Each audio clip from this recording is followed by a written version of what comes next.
Hungry Trilobyte Podcast would like to start by acknowledging these fine conventions. SoonerCon. Despite the pandemic, Central Oklahoma's longest-running pop culture convention is back. They will hold their next event in June of 2022.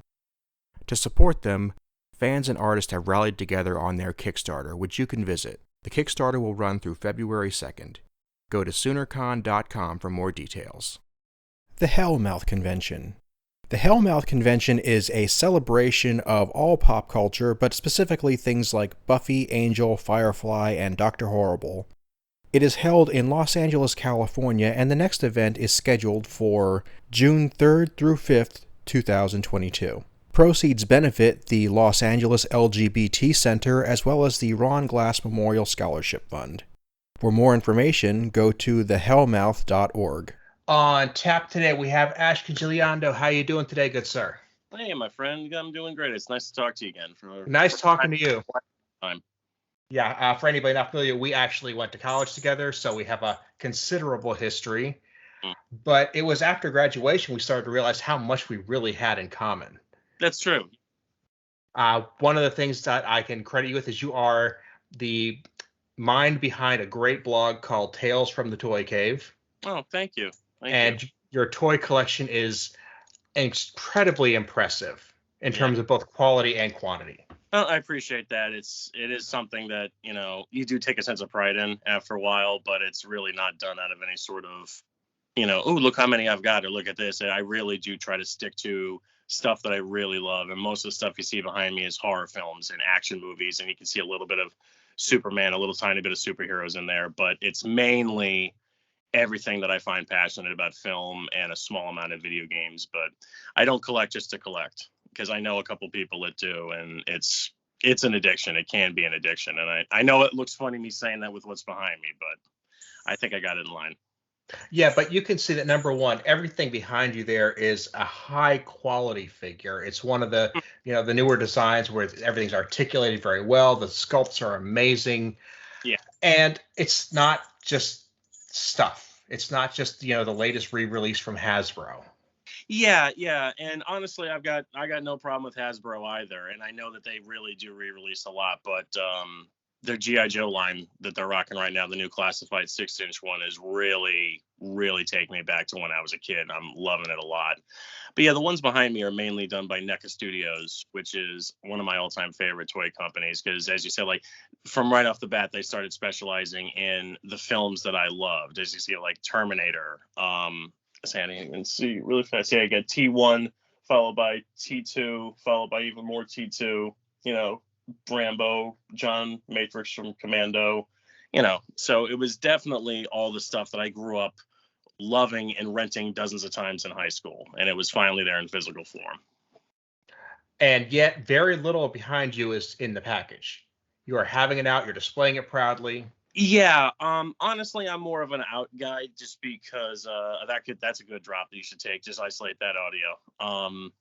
But honestly, I was for a while. When I first started collecting, I was into Star Wars, and I was mainly 90% in the package. And I got sour to it after a while, because it just became such a chore to try to find everything in such a package. And generally, when it came to stuff like Star Wars, there was no reason to really take it out of the package, because it was a very simple articulated figure with a little blaster package with it. And so it's like, all you're going to do is really see that with that thing in its hand. Whereas some of the more articulated figures you see behind me, like, you're really tempted to take those out, because they come and are meant to be posed in movie accurate poses with tons of little accessories. But I see something like this, and the first thing I think of is this is a person who's genuinely enjoying what they do. Oh, yeah. Yeah, I do. I do legitimately enjoy it. Because as I said, I know a lot of people who I really think don't anymore. And I feel... Yeah, and it's like there were people I know, like when I'm a little bit into Transformers. I don't collect them as much anymore. But I remember in this communities when they would announce a new line, people said, well, there's another Optimus Prime I have to buy. It was like, no, you don't have to. There's very few things you have to do. So I noticed that a lot. And I just, I'm at that point, I'm like, I don't understand why you're really in it. I mean, there's always going to be some resale value. That's one of the nice things I really do like about my hobby as well, is that, if push comes to shove and some money's needed, I can start selling off pieces and be able to, do some nice things. Those people that feel the need to purchase every single one, I don't think they do that, because it would break the sense of, I got to have them all. I got to have them all. And, much as I can understand that, as you can see behind me, it is a double-edged sword, and it can really go wrong. Like, now, but do you have any Trek toys? I do. I've got some Trek stuff. I've been steering away from action figures for the longest time and directing that into cosplay. Just because the sense of, you can't do it all, so don't try. It's from bare minimum money, like you're talking like 20 action figures, it could practically make one outfit if you're talking really quality and you want to really, it's talking a good amount of money.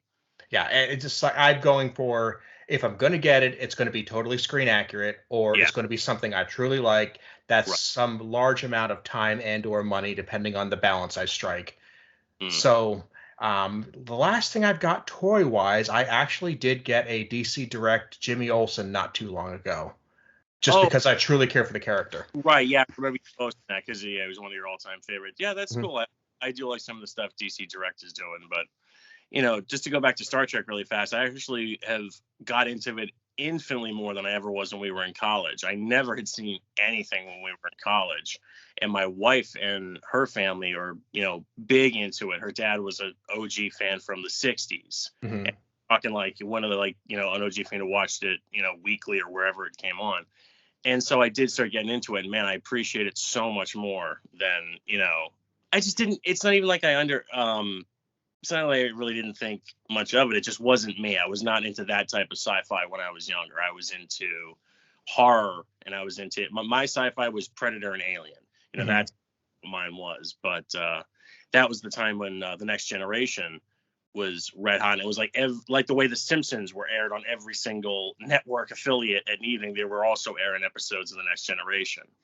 But I did finally start seeing some of them. And believe it or not, my first Trek in its entirety was the Chris Pine, the first one in 2009. That was the first one that I sat down and saw beginning to end. Anything I'd seen that before was just bits and pieces of Part 4 on HBO, because HBO played Part 4 like they owed it money. Like they really owed Gene Roddenberry. They're like, all right, yeah, that'll air every 2 hours. We'll make sure of it. Then, really, really got into it more than I thought I would. We actually just got the first 4 films on 4K, and I've never seen the original. I've only, because my wife was like, you don't need to see V'ger. I'm like, really? You sure? And she was like, you don't need to see V'ger. Let's just go straight to Khan. We'll just go straight to Khan. But looking forward to revisiting all of them and finally seeing the original. I'm familiar with Mr. Plinkett and Red Letter Media. He has, when you talk about the original, guys, I love it. He's like, I can put this movie on. I can go out. I can do all my grocery shopping. I can get. I come back. It's like, I haven't missed much. And I'm like, I haven't seen the movie, but I know the style and I like it. Okay, well, I hope you do like it. And I don't hate it.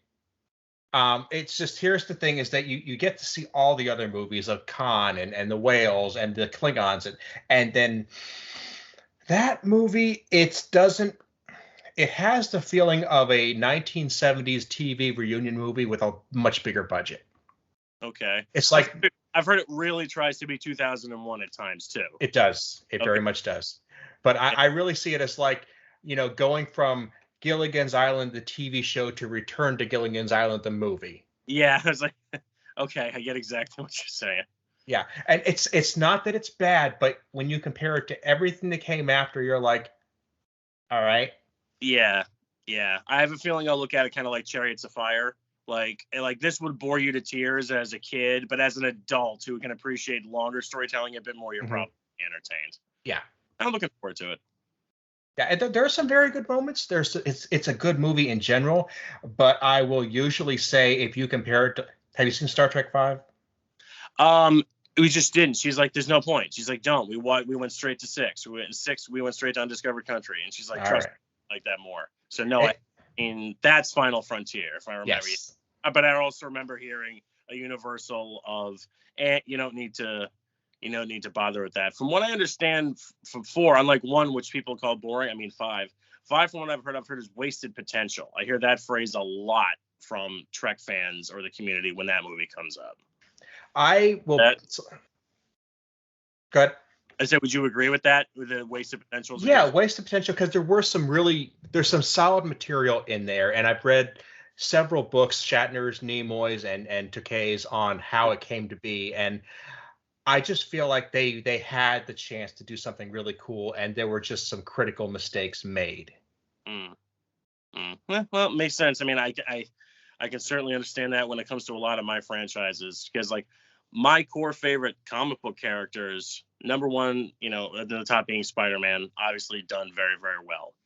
Other than that, Ghost Rider, and Venom, really. Punisher for a while was in the same category until John Berthal stepped up. Now, I got nothing problem with Ray Stevenson. I liked Ray Stevenson's movie, but I also understand why people didn't like it. So I've got this thing now where I've been able to completely step back and be like, wow, exactly what you said. You had a chance to really do something cool, and you swung and missed. Mm-hmm. And yeah, the last Venom movie was really, really disappointing for me. I don't know if you want to talk anything Spider-Man related. I don't know about spoilers in that universe, how you handle that on this, but I don't want to. I try not to get in the business of doing spoilers. I personally haven't seen Spider-Man movies for a while, so yeah. No reason to continue that part of the conversation. But as you know, there are some Venom movies, and they are not related to the origin of the character at all. They're kind of their own thing. And, the first one wasn't bad, but after the second one, I was like, nah, I don't think so. But I am excited. All right, good. I couldn't see how that would work, but I figure at some point I'll watch the movies and it'll make some internal sense. The first one you could enjoy if you at least if base knowledge of the character from even just the animated series in the 90s. If you have a base core knowledge of the character and enjoy it, the first film you could probably enjoy. As I said, when I walked out, I'm like, you know what? I liked it more than I thought I would, and it was probably the best Spider-Man less Venom movie they probably could have made. Unfortunately, I had to take that back with the second one. But yeah, when the first one is on Netflix or whatever streaming service you got for free and you're just killing time, yeah, start watching it and let me know what you think. I will do that for sure. Because it's not that I don't want to see it, but just didn't feel that impetus. Yeah, it's not a priority. The very first episode of this show, I sat down with a guy, and it had been a while since Justice League had been released. And okay. I said I still haven't seen it, and he's said, well, but you love Superman, you love Batman. I know it's not the greatest movie. I was like, look, at some point I'm going to have the flu and be on a ton of cold medicine, and maybe that would be the day. No, I feel you. Yeah, I know what you mean. Like, I know there's going to be a time when I'm going to have a day to kill, and that's when I'll devote it to this, and you're just not in a rush. Hey, I know that, when it comes to being a DC fan, which I'm not particularly of, I just was raised as a Marvel kid is all. It seems like you guys have it a lot rougher with a lot more like debate and strife. But at the same time, you got the Snyder Cut thing going as a community. I don't know whether you support it or not, but that was one of those things, right? So I would have bet my mortgage. Like, there's no way, you're not going to influence a studio, dude. Get the hell out of here. And then time went on, and I thought, you know what? Maybe they could release this as a special feature. Like maybe when Justice League turns 5 and they re-release a Blu-ray or something, maybe it's stuck in there. But the fact that it got what it did is astounding. It really is astounding. And it not the whole thing is a testament to fan power, because I know it wasn't always the nicest thing. And, nerdiness can always lead to ugliness no matter how good. But overall, it's amazing that just as a group of fans who loved comics were able to push that kind of influence at a time when movie studios have been like, what? We don't care how unhappy you are. Next. Yeah. So if that was the only positive thing that came out of it, it would still be a very, very positive thing. Seeing the ability to get, and I'm always a fan of the director getting their original vision out the way they want it to be, regardless of any other circumstances. That's always a good thing. Yeah, I completely agree. Having said that, having seen Batman versus Superman, I sat there not really confident I was going to see a movie I particularly liked. Okay. Gotcha. I saw it twice, once in the theater and then once with Leach with the director's cut. And it was one of those things where I actually did like, oh, wow, yeah, okay. I did clearly see a difference in quality, and I did see a difference in storytelling. And I was clearly less confused, and had fewer questions as someone, as I told you, is not really intimately familiar with these characters beyond the core knowledge. Like, prime example, I'm like, he's Superman. Shouldn't he walk into that courtroom and be like, hey, just letting you know, there's a bomb in this room and pee. For some reason, I don't know why. I'm like, he's Superman. Can't he smell this immediately and be like, we got to get everybody out of here now? And then the next one, like, lead-lined wheelchairs. Like, okay. And like, that's just one example of what I can remember about that. I'm like, oh yeah, that was a much more concise version. Yeah, and that's definitely something I could see. Yes, like I said, to clear up that, to flesh that out, I generally favor longer movies. I generally favor going with the original run. Was just a matter of I didn't really care for the whole general direction of things, so I didn't see this changing the course. Okay. I'm pretty sure I get what you mean, having not seen it, but yeah, I mean, what was the center? Was it 4 hours, 4.5? Mm-hmm. Yeah, that's a huge chunk, and I understand you're talking big epic characters that have huge arcs that you could fill this amount of time with, but that's still a big amount of time. As I get older, I really am appreciating more and more films from the 70s that have, 85 to 90 minute run times, and they're either bad or they're bang on, and you can look like, hey, this script works, and that's not from the 70s, but and something else I know you're positively in love with, Ghostbusters. I just really found out recently that when Venkman walks into the Cedric Hotel and says, hey, anybody see a ghost? Apparently that is on the timer, like exactly going from 29 to 30 minutes. And it's like, at that point, it's one thing, like, it couldn't be more bang on perfect in terms of timing. And we were rewatching it recently before we went to see Afterlife.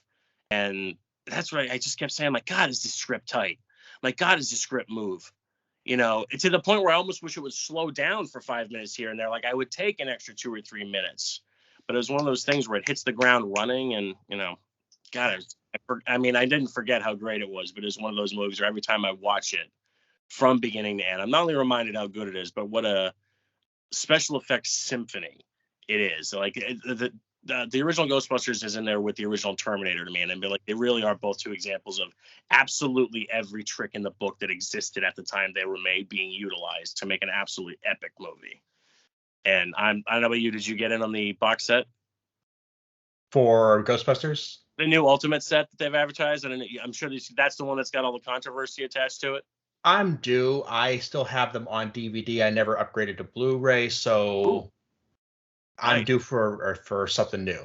Yeah, very nice. I only got the original on Blu-ray. I never upgraded to the other one, but I hope it should retail for $90. And the last time I looked, you can get it for like $160, because unfortunately, as soon as they made the announcement, I'm sure you heard about the controversy surrounding the 2016 film with the set, or no?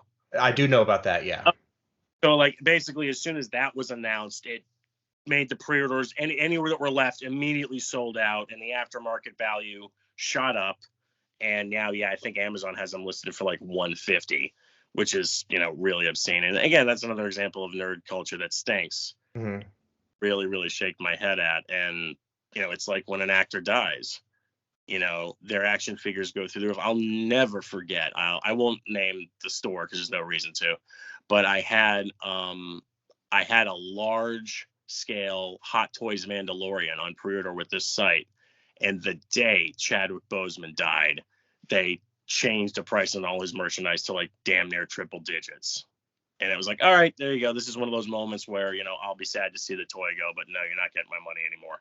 And as I said, like, the dude, people weren't done wiping away their tears over the announcement, and they had already changed the price. It's going to happen naturally. We know that from baseball cards and, all sorts of collectibles when a person dies. But as I said, like, the ink didn't even dry, as the saying goes, and they changed it. So I was like, nope, I'm done. And I feel that same kind of greediness took a hold here with this set, all based off of a controversy that at this point is 5 years old. Mm-hmm. How did you feel about that 2016 film? Okay, I'll tell you, it's nuanced. I liked it. Okay. I liked it. I thought it was funny. I Mhm. had a good time.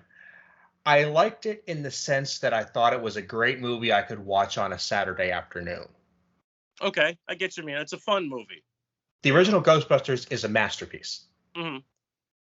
I didn't get a masterpiece. I got a fun Saturday movie. So Right. Get you, mean. it's yeah, it's like it's good, but after waiting 20-ish years for a sequel, I kind of wanted more. Yeah, I agree. I agree. I don't know if you ever played the video game that came out a few years prior. I did. And I say, yeah, that one to me in my mind, I'm like, as I was playing, I'm like, well, here's part 3. I'm like, we're Mhm. getting it. But my thing with the 2016 film was I had no problem with it being an all-female lead because each of those actresses has made me laugh in other works that they've done very hard. Mhm. Excuse me. And it's nothing. It's not even that those 4 were not funny. There were other funny women like Cecily Strong from Saturday Night Live had a cameo in there, and she was very funny. So the people in it were very funny. I just think that when you go from Gozer the Gozerian, Vigo the Carpathian, to Rowan, the guy who's mad people make fun of him, so he builds a ghost machine. You're kind of inherently stepping down in story quality there and tone. That, as you said, this is a more fun movie, and as I said, you did enjoy it. But you see, you're nodding your head, and I'm like, you can kind of get what I'm trying to say, even if I'm articulated. That there's kind of a step down in tone, and therefore, in my opinion, quality a little bit with that storyline, and that the fact that there's just way too much improv. The improv needed to be reined in, and that was, just an editing and directing choice that I just don't agree with. They're all funny actresses, and I'm sure did great improv. But it was one of those ones where I really think like you let them play too much. That needed to be just reined in a little more. But and it was not it did not deserve any of the ugliness it brought up. And it was a prime example of the age-old lesson of, if you don't have something nice to say, don't say anything at all. In terms of just being outrageously, like Mark Hamill said infamously about the prequels. He's, I forget the setting, but I remember the clip. He's like, far more beyond like, I didn't enjoy them. It's like, we really should stay at that level. But, yeah, no, I understand why it was not included in this set because it doesn't say the complete collection. It says, so that Ultimate has different definitions, and that's why I understand they did. And at the end of the day, they did include it, so it is going to come anyway. So at the end of the day, it is going to kind of be complete. And that's great. I remember when I first saw the trailer for the 2016 movie, I said to myself, and this was a good thing, it looks like an episode of the TV show. It feels like an episode of the TV show. Yeah, it looked like a live-action Extreme Ghostbusters. I remember, I absolutely understand what you're saying. I remember other people saying that at the time. Then I saw the movie, and I ended it thinking that felt like an episode of the TV show. Yeah. Oh, dude. Yeah, dude. I never even considered that, but now you're right. Yeah, like that really was a 90-minute cartoon. Which, had I known that going in, might have been a little better. It's just like I said, I wanted something to stand on the same pedestal as the original, or even at least maybe the second. And now I'd like to kind of check it out again. Again, I liked it. I truly did. It just wasn't quite what I was looking for. Yeah, no, I get you. Again, you say give it a second view. It's not like doubtful that you're gonna be like, oh my god, I was wrong. I absolutely love it. But you'll appreciate it for different things. As I said about tone, and it's something that doesn't get talked about, right? Both of the intros to Ghostbusters 1 and 2 are not played with any laughs. They are straight up played for scares. The relief doesn't come until the theme music plays. And even in the first one, we don't know anything, but just by the tone of it, it's much more upbeat. The library scene, straight scary. The carriage in the street, straight scary. The afterlife scene, you did see it, right? Not yet. Yeah, I got the 4K pre-ordered. It's going to be in the mail shortly. Okay, you have not seen it. Okay, no. Then I don't want to say anything else. But prime example, the first 2 movies, scary, opening with really no gags. The whole opening of Ghostbusters 2016 is loaded with gags. And some of them were pretty funny. I remember there's some gag about, like building the building was like on the bones of dead immigrant children. I don't even remember. There was some joke about immigrants dying building it. And I was like, all right, that's a little dark. That's funny. I remember laughing at that, actually. I remember laughing at that a lot. That's side splitting, but okay. yeah, it's just different tone. I mean, there were so many neat things with the visuals. It's the only time I've ever seen this done, but the movie was shot 235-1, if I remember correctly. 2016. Yeah. Okay. And as I'm watching it, I'm actually noticing ghosts escape out from the screen and into the letterboxing effect on my widescreen TV. Really? Yeah, I actually had to pause it and check, but yeah, it does. And there are times that it actually tilts diagonally, rocking back and forth with some of the motion. I'm like, that's the neatest thing I've seen in a long time. Yeah. That's clever. Yeah, it really is. It really is. Considering, every time I think of the original Ghostbusters, I got to think of the great scene when the ghosts are running amok in that blue one with the big comes up out of the subway, and you can clearly see his animation cells. Like, I don't know, go back and look at me. Like, there's times like, ooh, you can see the full-on square around him. Like, you can tell, like, oh, it was really rushed. But, yeah, I like the design of some of them were kind of cool, like how they were translucent and, because it did kind of take the look of, it did look like they were trying to somewhat emulate the ILM, puppet that will then be, a physical puppet that is then amplified with effects to make it look like translucent. It did kind of look like that, even though it is full-on CGI, which, I don't know, I'm not going to get into that again. CGI versus practical, it's as old as the hills, but it is one of those things where I look at movies from, like, I look at Jurassic Park, I'm like, why is the CGI better than something that came out last month? Why does that happen? And it's something that's legitimately 30 years old now. You're really making me think a lot here. And you were saying before that you didn't get into Trek for a while, and now you're super into it. And I could actually say the same thing about horror. Oh, nice. I was not a horror guy for a long time, and I'm still not, but I'm around so many horror fans that I'm picking it up through osmosis, and it's kind of fun. Oh, nice. Yeah, absolutely. Because that's the thing. Horror is like any other genre where, like, there are so many subcategories once you get in there and start looking around. I'll just start with the Monster Squad. That's part horror. I understand. I'm sure you've seen that one. You're talking about the classic Universal Dracula, Frankenstein, Wolfman. Monster Squad, the one from the 80s with the kids. Oh, okay. Sure. Oh, I've seen that, yeah. Yeah, that's what I mean. Like, that's legit scary at times. Great horror, no, but it definitely has horror elements. So that's what I mean. Like, oh, it's great. So what have you seen that have you sat down and watched anything as a result of that? Like, all right, I will try this. I have, again, the classic Universals, Monster Squad, Lost Boys. Oh, okay, nice. Big fan of Lost Boys. Have seen the original Halloween. Okay, which I know is ages ago, but I could get into that just because, to me, I don't even see it as trying to be fun, scary. I know it was at the time, but to me, I can just see it as a cinematic play, really. Yeah, just because of its the way it all looks, in terms of the cinematography. Yeah. Okay. Yeah, I have a hard time seeing it as being scary, which is okay because I just like it as the story from it. No, it's very, that's interesting. Because that thing, Halloween, I know some people who don't find, like, they're not scared at all of it in the sense, I find it scary in the sense that it disturbs me, but, they still love it. Like, I appreciate it, it just doesn't, make me afraid. Right. Yeah, the classic Universals are great. You can't go wrong with, like, all of the first entries in the big franchises, Texas, Nightmare, Friday. You really cannot go wrong with any of those first entries.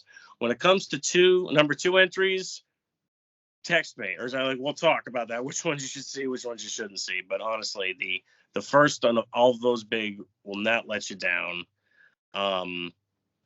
Yeah, I'm sorry. I was like, what else? What else did you see? The Scream series from the 90s going forward, definitely my jam. Okay, so you do enjoy the whole series. Mm-hmm. Okay, I'll share with you my opinion on Scream, which is kind of controversial, but I do find a couple more people enjoy it as I get older. I absolutely love the first Scream. I think every frame of film shot after it is garbage. I did not enjoy any of the sequels. Excuse me. For the simple reason that, and it's kind of hypocritical, and I'll address that, is that in my opinion, you kind of do a disservice to all of the great connections to the interlaced story of Billy angry at his girlfriend's mother, all of that intertwined. You kind of ruin it, but it's like, yeah, we'll do it again. We'll have another intricate story because the second one basically involves an angry mom just finding a college student and be like, hey, do you want to do a murder? I kind of want to do a murder. But that's also what the first Scream is. And that's what I want to say about me kind of sounding a little hypocritical, was that it's basically Billy and Stu saying, hey, do you want to do a murder? I kind of do. So I get that what I'm saying may not be, is a little bit, there's a hole in the logic, but it is just how I feel. I think if they had done something where like what they did with Halloween, and like if this new one ignored the others and was a direct sequel to the first one, I'd be more interested. But I'm thrilled that it's doing as well it is.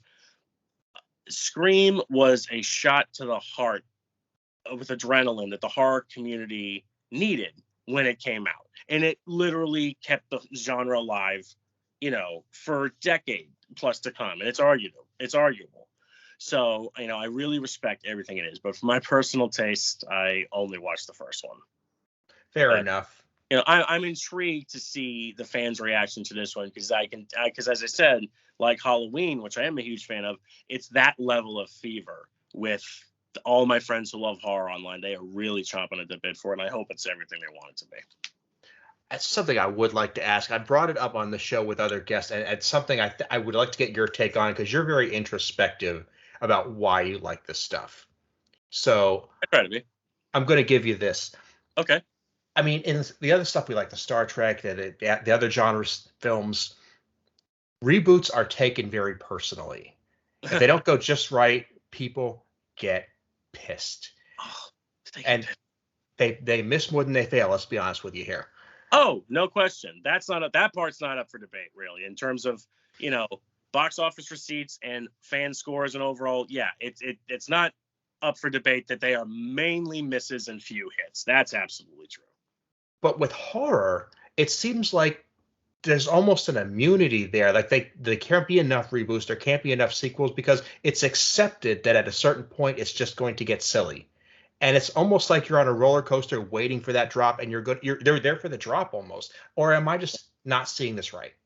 No, I feel you. I think part of it, because horror is so prone to sequels as a genre is why it is so prone to so many reboots. Because it's like, you've seen 8 different versions of it already. Why not another one? And I mean, because you can look at series like Texas Chainsaw, that had long pauses in between its releases. And, never was rebooted. It was kind of, well, now we'll do a part 2, now we'll do a part 3. I think because of that is why the horror film is so prone to be remade. And also because horror is a genre where people discover old classics that they never knew. Prime one being Black Christmas, which is an absolute phenomenal film.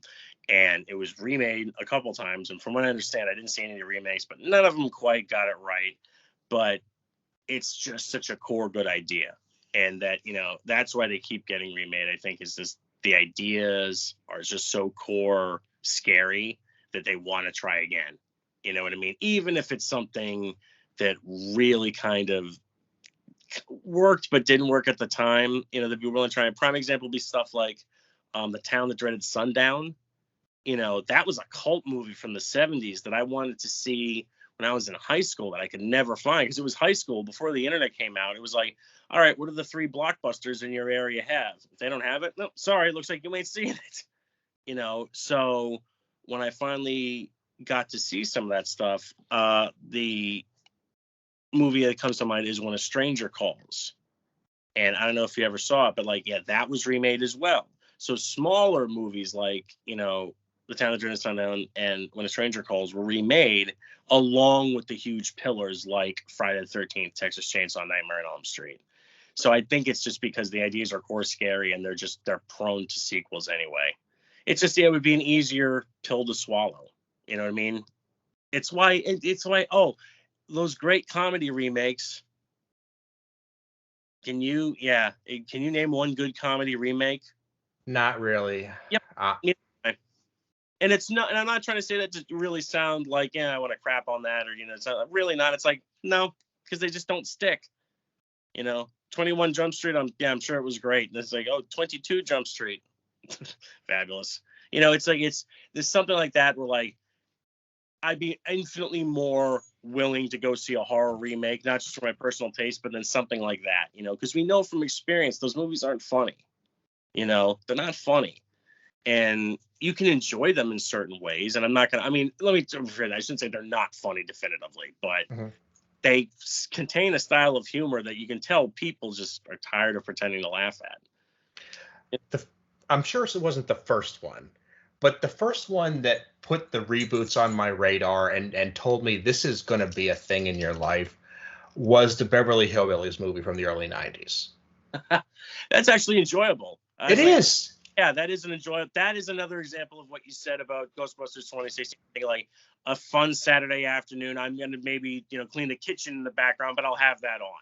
Yeah. Yeah, it's a fun movie. It's funny. It's got actors I like. It's got a decent story. It did nothing wrong that I can think of. Yeah, it was. But yeah, I haven't watched it twice. Yeah, it's like, okay, it's there, but I will watch the TV show any day of the week. Yeah, that's a good point. The way you're putting it, yeah, like exactly. As soon as you mentioned, I was like, oh yeah, that was good. Like I enjoyed that. Because honestly, of all the shows I watched on Nick at Night. Because I think everyone in our generation grew up watching a handful of old sitcoms, mainly on Nick. But, whatever your local affiliate had was also fed into your rotation. I never saw the Beverly Hillbillies except for like once or twice. But yeah, it was perfectly enjoyable. Yeah, you get a point. It's like, are you going to buy it? Like, nope.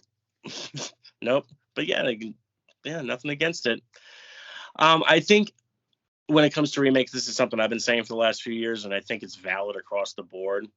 Remakes are like classic cars versus modern cars. In particular, think of muscle cars, like stuff from the 70s that was remade in the, early aughts, like that. You can get one of those 1970s Camaros and you can park it in your backyard. You can get one of those brand new Bumblebee Camaros and you can park that in your backyard. And you can enjoy both of those cars for completely different reasons and own both of them and love both of them. Really, it's an unhealthy thing where we have to pick one, and it goes back to our core, schoolyard. What do you like more, Pepsi or Coke, Nintendo or Sega Genesis? Kind of divide ourselves as a tribe mentality. I think it's just the same thing. But we got to be ready to, be blunt but honest. I'm at the point, as I said, is profanity allowed on the show? I didn't ask. Yeah, absolutely. Okay, I just realized I just didn't ask. I used to host a podcast called Shitty Movie Night. Okay, I literally didn't blow out my voice, but came damn near to blowing out my voice, yelling about the episode of The Fog remake, because The Fog by John Carpenter is one of my all-time favorite films. Just absolute top 5, maybe even top 3 if it comes to it.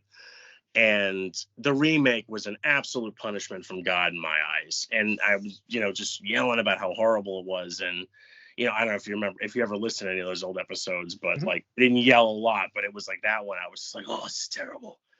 And the next morning I was literally rasped. I'm not reached that point anymore, but, I'm, to be stern but blunt stern but fair in your criticism of a movie will never, not be appreciated. But, I understand the jokes too. Well, let's look at it this way. We were just talking about you saying The Fog offended you greatly. It was a punishment. And it was offensive. It was offensive to your sense of logic that you had when you were watching cartoons at 5. But sorry, go ahead. One of my all-time favorite shows is Get Smart.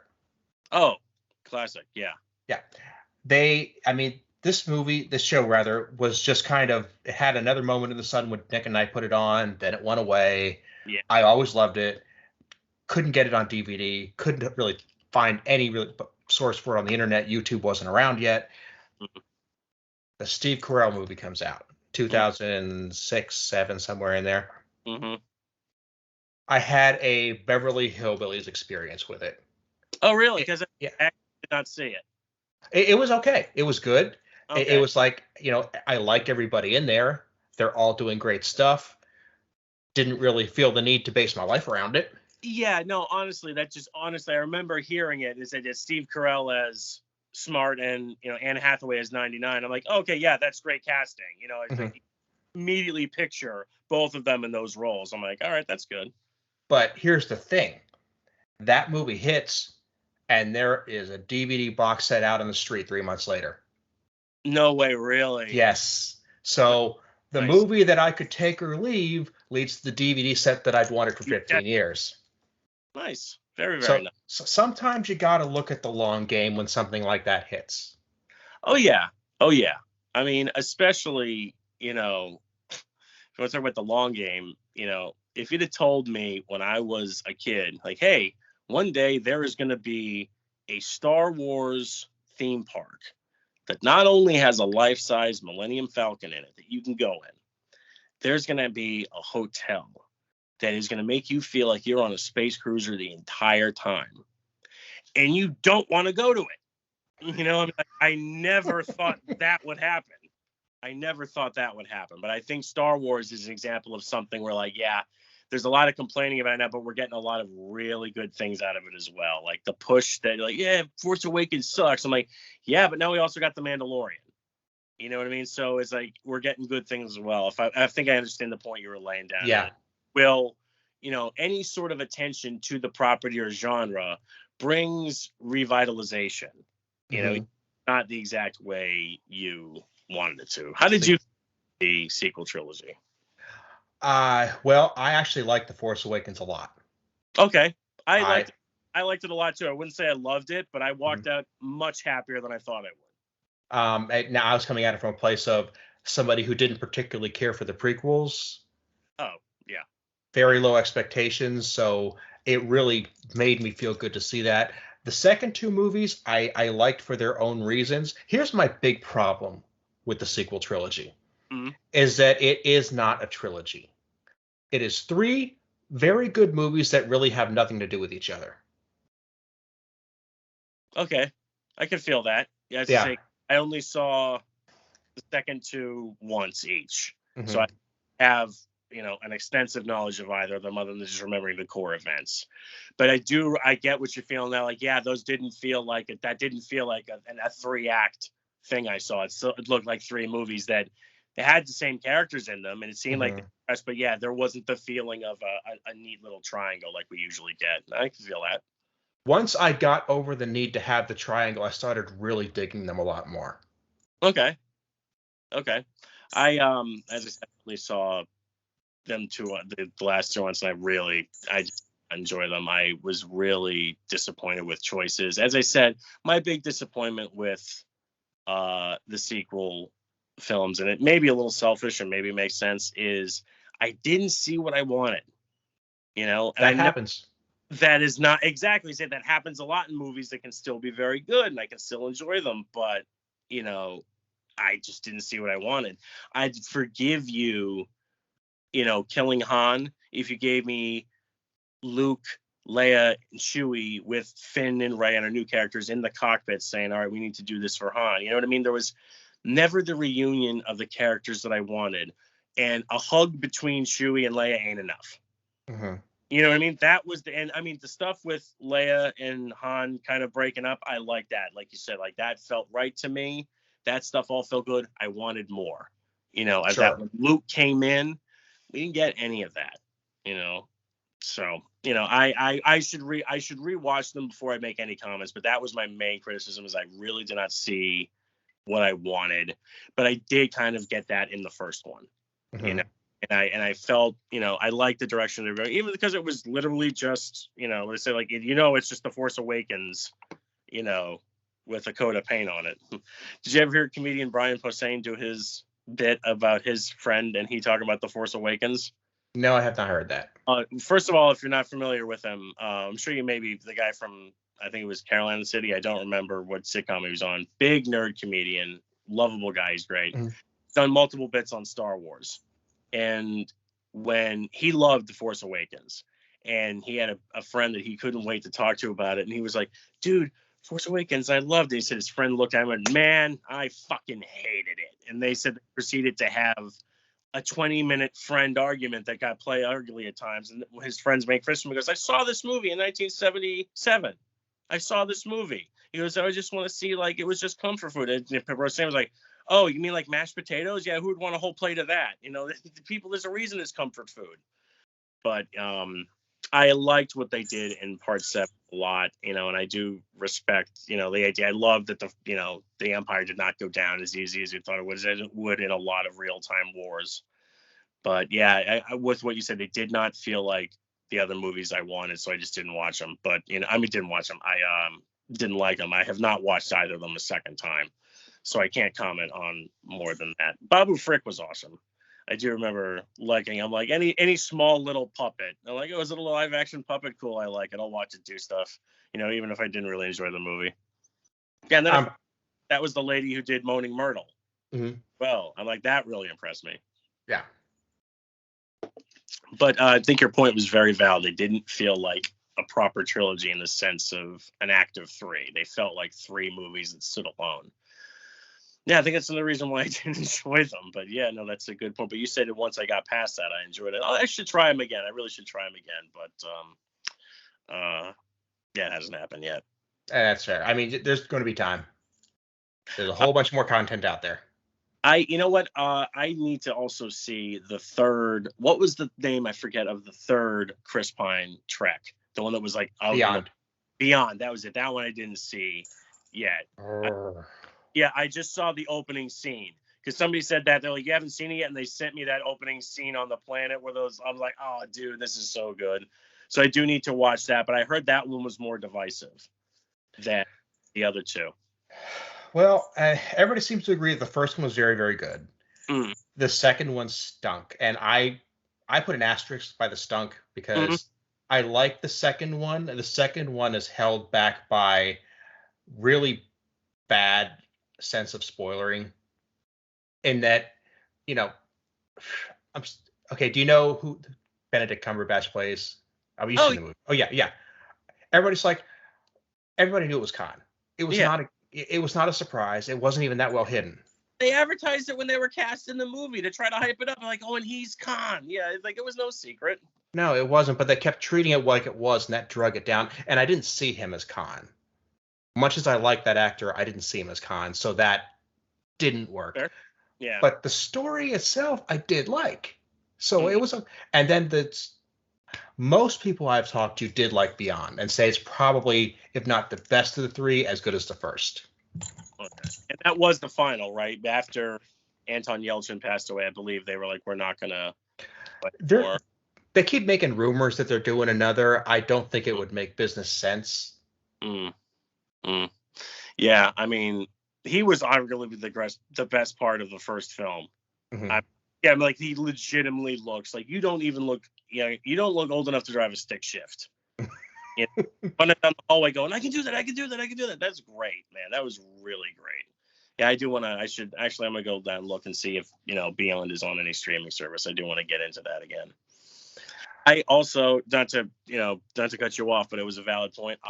I saw Into Darkness shortly after my mother died, so I was in states where I realized like I have a whole year's worth of movies that I need to go back and rewatch with a fresher mind, because there was just whole sections where I would just blank out and stuff like that. So, and Into Darkness was one of them. When I finally rewatched it, was like, oh, all right, this is, my first viewing is probably fairly skunked because of my mindset. So when my second viewing, I was like, oh, I'm enjoying this a lot more. But you said you thought it stunk mainly just because of the main spoiler, and you didn't see Cumberbatch as Khan. Yeah, it is a very, just regardless of visual personality, it was very different than Ricardo. And Ricardo was just, oh, dude. Yeah, to me, and I remember walking out of that movie thinking that was great. So these are minor criticisms in the grand scheme of things. Right. But it's like, he had a very strong personality. The character himself is huge inside. You can't just say, well, he kind of softened up a little bit. That's not a soften up kind of guy. Yeah. Khan walked. I mean, the first scene where he walks into derelict of the Botany Bay. He walks in like an emperor. He's covered in stuff, and they wait until like, he hasn't taken his mask off. Then we will speak. It's like, yeah, he carries an air with him. He does. Yeah, I'm as I said, we just grabbed those in 4K. I'm really excited to see that again. Man, yeah, Trek was just one of those things where I'm looking back on it now and I regret not getting into it sooner. Because I've been told, and I've seen none of the TV show practically. I think I've seen 2 or 3 of the classic episodes. So my knowledge of the characters is solely based on a small handful of films, and I'm enjoying it that much. So it's really one of those things I should just go back and rewatch everything. Well, I wouldn't feel bad. I would envy the journey you're about to take, because there's going to be so much that you can catch up on, and there's going to be so much you would appreciate now that we enjoy TV that's, told in long story arcs, and we binge it now. It's designed for that. So you're going to have a good experience. Like, I remember, like, even it's just from pop culture. Like, even I know that there's a classic episode of The Next Generation, which I've never seen a single episode of, but I know, as sure as we're sitting there, that there's a scene where they go to a bar and they go back in time to the 60s Trek, and they show a Klingon, and they're like, yo, to the guy, I forget who's the main Klingon, like, that's a Klingon? And he's like, yeah, it is a Klingon. He's like, why? How'd that happen? He's like, we don't like to talk about it. And I remember hearing that scene, like, that's great. It was like, just accept it, nerd. Just accept it. Go back to eating your dinner and enjoying it. It's 6:30. It's 1991. You've got your homework done. Just enjoy it. All right? Just enjoy it. But, that's what I mean. Like, the show is so iconic. I know that scene's in there, and I've never seen a single minute of it. So. You'll definitely enjoy it. And I will tell you, probably another 5 to 6 years after that, they finally get around to talking about it. So. Oh, a more detailed explanation of why that is? Yes. All right, cool. You're going to enjoy that too. Very cool. Yeah, I mean, how long was The Next Generation on the air? It seemed like, I remember because it was airing when we were kids, it seemed like it was on for a long time, like 7, 8 years. 7 years. Mm-hmm. It was 7. Yeah, it seemed, it seemed like one that was on throughout the whole 90s. And, that was a great time. I remember there were so many little shows that were popping up with The Next Generation, because it seemed like what we were saying about Scream gave horror a kind of revitalization in the 90s. It was like The Next Generation did that with some other stuff, because that gave us Sliders and Millennium and, like all those other kind of shows that, there's no way when those shows were pitched, The Next Generation was referenced as part of the reason, like, here's why we think this would work. I've been telling people that the 90s was kind of a mini golden age for sci-fi. Just because, if you could stand it being made slightly on the cheap, maybe a couple minutes too short, it was a great time. Yeah. Because it was like they probably just went back and looked at original Trek. They're like, all right, what works, what doesn't work? Obviously, we got to up the budget for some of the sets. We got to up the budget for this. But the core ideas, and you're like, hey, what if you're on a spaceship and it just, this part broke and this planet just don't have it? What are you going to do, to get off that? Those cores still great. As I said, I wish I could go back to certain things and enjoy them, like the first time you said before, like something like Alfred Hitchcock Presents. I don't know if that was one of the ones you ever watched. Mm-hmm. Okay, because that was one of my favorites, which is what led to me loving a lot of his movies. And again, as I said, being so disappointed when I found out what I did find out about him. But Tales from the Crypt was just directly I loved was because of Alfred Hitchcock Presents. And yeah, it's like that was 90s as well. And man, like it was now we talked about the mixed blessing that is reboots. Oh, I would be careless if I did not mention the 90s reboot of The Outer Limits. I didn't see it. Okay. If I'm going to be a liar about that was a great reboot. You talk about how, yeah. I have heard that. Yes. Okay, I got to add to the list. It's one of those shows that almost every episode had a sad ending, and you liked it that way. Oh, really? Yeah, it was Twilight Zone level twist every time. I was about to say that kind of reminds me of the Twilight Zone. Like 9 times out of 10, you and the character are getting a kick in the balls, but you really enjoyed it, and you can't wait to come back next week. Yeah. Nice. Yeah, no, nice. I'll definitely try that. Oh, dude, Jen and I were watching the Twilight Zone last year at some point because I forget what service has it, but they have it all. So we're like, hey, let's just start from the beginning. and we were watching it in the early ones that were still made with film, and the way it looked. I mean, it was just crazy, and how good those early episodes were. And like, that's a show that I know has been remade multiple times, and none of them ever stuck. Mm-hmm. Again, for the same reason, and I don't know why they retold the same stories, but it's an example of why some things work and some things don't. Great example of a remake that does not need to exist, and is a good example of the 1998 Psycho. I don't know if you ever saw it. I know of it. Okay. Yeah. I'm not exaggerating when I say that it is damn near a word for word remake of the original, and shot for shot in terms of spacing. Like, it really was like a project where they said, I'd say, we need to not remake this movie, replicate it. We need to replicate it entirely. And to the point where I just remember thinking, like, it's just too similar.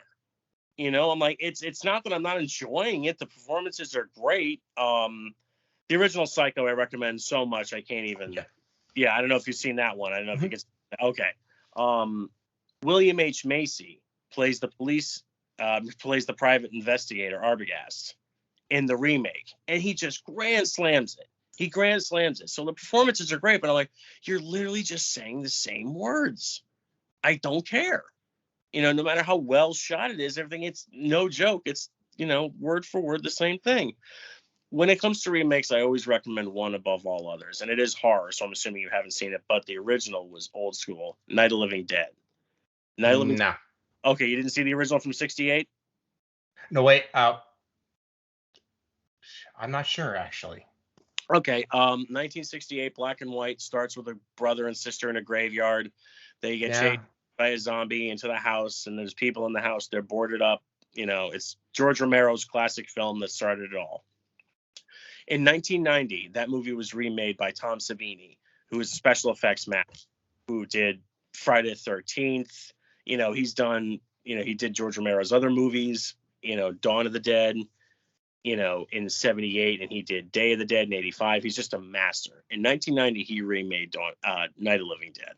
It's one of the best remakes I've ever seen, because it gives you everything you loved about the original, but changes enough that it's a different film. And not different in the sense that, the original Night of the Living Dead, it ends and the sun rises in some events. And in this one, they fly in a rocket to Mars. It's not radically different, but enough is done with character choices that it makes it worth seeing. And the dialogue change. So that is my go-to example when people talk about remakes. I'm like, go watch the original Night of the Living Dead from 1968, which is in the public domain. You can watch it on YouTube tonight. And then go watch the one from 1990, which is in color. And that was the whole big thing, was for years when there was no remake craze and people in the horror community would talk, they'd say Night of the Living Dead, they'd just say black and white or color. Mm-hmm. Because that was like the only real remake. And I really do think it's a sterling example of how a remake should be made in terms of what was the core, what made this movie great. It really made you remember it. And then sort of like, all right, how can we play with the personalities within? Because it's all character changes that are there, and like little, things that I don't want to give away, but that's my go-to example of how you can do a remake and really make it work. And awesome. I recommend it highly. Well, that's an assignment I'm going to take on board. Really, I mean, honestly, and I mean it when I said, like, I'm going to go start with Trek. I'll start there's no reason to start anywhere other than the beginning. And I think it's all on Paramount now, right? I believe, since they launched their own network. Trek. Yes. And so basically it's like I'm either buying them or I'm getting a subscription to Plus, which I know my brother has, so I'll try to borrow that frequently. But yeah, I'll definitely start with that. If you want to start with Night of the Living Dead, which it's my personal favorite film of all time. Number one, all time. I will never not be tired of it. It is everything I love about film in and of itself in one great package from 1968 that is also a classic. It's worth its praise. So. Well, Ash, I'm going to take this. I'm going to put some notes down. I'd like to get back to you on this after I've done some watching. Maybe I'd like to talk about you about Trek a little more. Yeah, no, absolutely. We'll talk off if you want to do something like, all right, after you see XYZ movies and I can see the following episodes. Yeah, we'll set something up. All right, let's do that. Hey, man, my pleasure. Listen, hey, it was before you go, Where can people find you on the web and track your adventures? Oh, thank you. I am on Twitter at Ode to Ash. That's my main social media. That's what I'm most active on. My website, as you said, talesfromthetoycave.com, has not been updated in a long time. That is restarting this year. It's one of my New Year's resolutions where I'm going to try to just go back to core reviews or talk about some of the stuff we talked about tonight. I was typing up something that I was going to post about Ghostbusters, but unfortunately something happened on the sidelines that distracted me because I was so, enthralled with the nostalgia that came up with Afterlife. So I am definitely going to be more active on that. But Ode, the number 2, ASH, Ode to Ash at Twitter is the best way to get a hold of me. Awesome. Well, thank you so much for doing this. I would love to have you back once we do our research. Well, I appreciate that, man. I'd love to be back. I really appreciate the invitation. I've always respected you, not only as just as a guy. I've always a very kind and respectful guy. I respect you as I said, a nerd. I respect you as a voice in the community, no matter how loud or small it may be. It doesn't matter. I like when you say in terms of here's how we should behave. I think you're a sterling example of how, as I say, you can criticize without being a dick. And I think you're a good light post for the community, man. Well, thank you, man. That means a lot to me. All right, awesome talking to you. I'll talk to you. Talk soon. All right. Bye.